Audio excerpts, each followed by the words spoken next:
ఇక్కడ TTD chairman గారు BR Naidu గారు, మీరు గత సంవత్సరం కాలం దాటిపోయింది మీ బోర్డు ఏర్పడి కూడా కొన్ని ప్రెస్ మీట్స్ లో భూమన కరుణాకరెడ్డి గారి గురించి కానీ, ధర్మారెడ్డి గారి గురించి కానీ, వాళ్ళ పాలనలో జరిగిన అవినీతి కానీ, వీటి గురించి పలు సందర్భాల్లో చర్చించారు.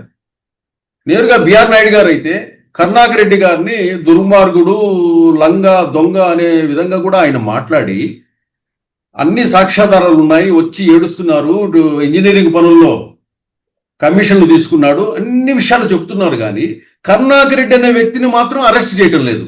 ఎందుకు? మీకు అరెస్ట్కి వచ్చిన ఇబ్బంది ఏంటి? మీ దగ్గర సాక్ష్యాధారాలు ఉంటే. ఇప్పుడు మనం చెప్పినట్టు ఈ రెజల్యూషన్ లో సుబ్బారెడ్డి గారు చైర్మన్ గా ఉన్నటువంటి సమయంలో కరుణాకరెడ్డి గారు ఎక్స్ అఫీషియో సభ్యులు, వీరి సంతకం కూడా ఉందన్న.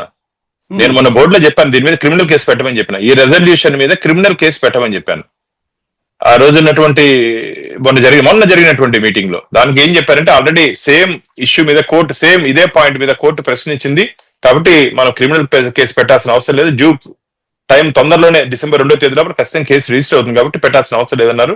మీరు అన్నట్టు కరుణాకరెడ్డి గారు వారి ఎలక్షన్స్, వారి బిడ్డ మొన్న ఎమ్మెల్యే ఎలక్షన్స్ 2024లో వారు నిలబడడం జరిగింది.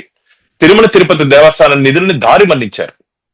నియమ నిబంధనలకు వ్యతిరేకంగా అవసరం లేని చోట్ల రోడ్ల నిర్మాణం పేరుతో, అలాగే బిల్డింగ్ల పేరుతో దాదాపు ఇంజనీరింగ్ వర్క్స్ 1500 కోట్ల రూపాయలు దారి మళ్లించారు. ఆ దారి మళ్లించిన నిధుల నుంచి దాదాపు 10 నుంచి 15% కమిషన్లు తీసుకున్నారని చెప్పి భక్తుల నుంచి వస్తున్నట్టు ఫిర్యాదులు. దీని మీద ఖచ్చితంగా మేము ఎంక్వైరీ చేశాము, సాక్ష్యాధారాలు వస్తున్నాయి. మీరు అన్నట్టు ఆలస్యం అయిందే తప్ప దీంట్లో ఎక్కడ ఆగలేదన్న, విచారణ ఎక్కడ ఆగలేదు.